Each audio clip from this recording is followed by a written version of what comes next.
We're now joined by Indiana State Representative Maureen Bauer. Thank you for joining us. So, what for you and for your constituents was either the message you were trying to send or the information you were trying to hear?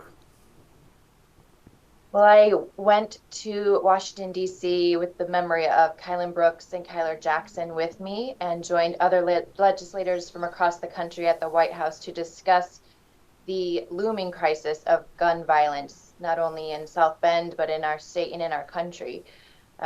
What I had hoped to learn was that we aren't alone in this effort to want to see change, to want to make a difference through a policy.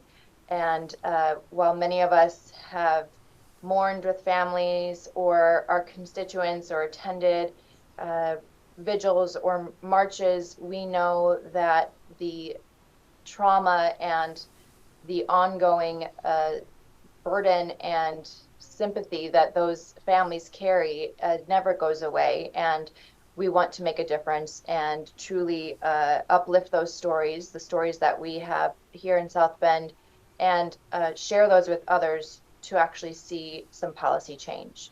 Well, you mentioned some of the things that have happened here in South Bend just this year. We've seen a number of tragic incidental shootings involving children.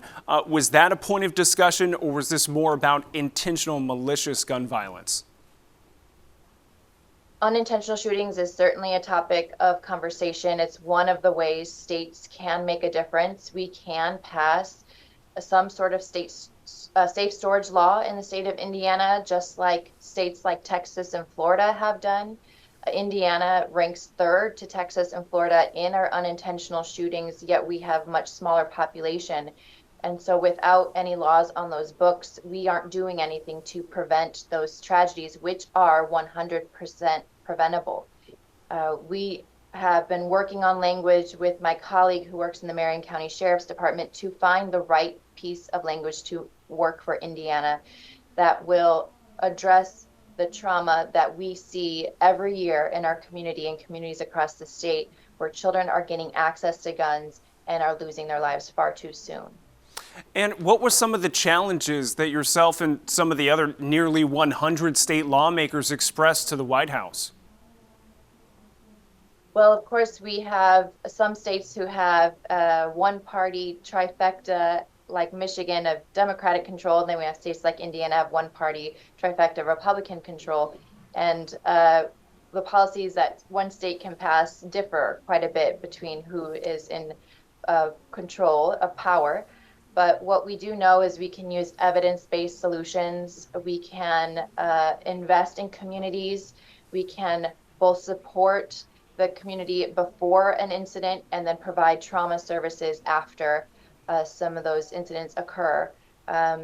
We can certainly expand services to victims. We've addressed ways to support law enforcement to address stolen firearms, to get some of those guns used in crimes off the streets, and also to address some of that ghost gun that is going around circulating as well in other states and here in Indiana. What was something that you heard from the Biden administration that was new or interesting that you were looking to hear? Did they have resources or information they were trying to push and give you resources? Well, of course, this administration has created the first ever White House Office of Gun Violence Prevention, and they encourage other states to create their own Office of Gun Violence Prevention. We live in a state that might not do that. Cities could also do that, and the Biden administration is committed to providing support to states in those efforts. This was the first ever convening of state legislators on the topic of gun violence prevention, and it was the largest convening of state legislators at the White House as well. I was really happy to be a part of that. We will be meeting again in January, and they have given us a lot of ways that we can implement policies, specifically from the Department of Justice. We heard from the Deputy Attorney General. We heard from a Congresswoman of Georgia who lost her son to gun violence. We heard from a state senator in Texas who represents Uvalde, Texas, who watched hundreds of hours of body cam footage from the local police force. We also heard from this Senate Majority Leader in Maine who detailed some of the tragedies that they experienced just in October, including the death of a former ASL interpreter who lost his life on that day. So sharing these stories remind us that we are interconnected, that we have a duty and responsibility to help address the trauma and to help alleviate the suffering that is caused from gun violence in our communities.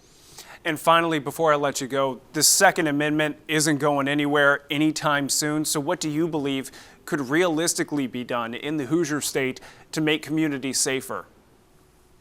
I think it's clear that we support the Second Amendment. We support your right to defend your home, but we also support the right for children to have futures and to have hope in their future. And there certainly is a push to have responsible gun ownership. You protect your home while also creating a safe environment for a child and your family.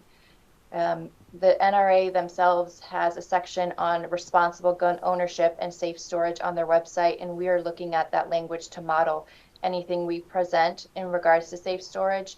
A lot of conversations that I've had with Republican colleagues or individuals in the district also have their own lock boxes or locks on their firearms because they have children in their home and they do not want to be the next family on the headlines or bearing their next child. And so this is something I believe is common sense, it is responsible, and it is our duty to push forward.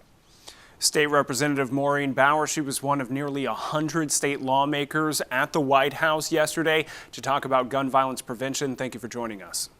Thank you.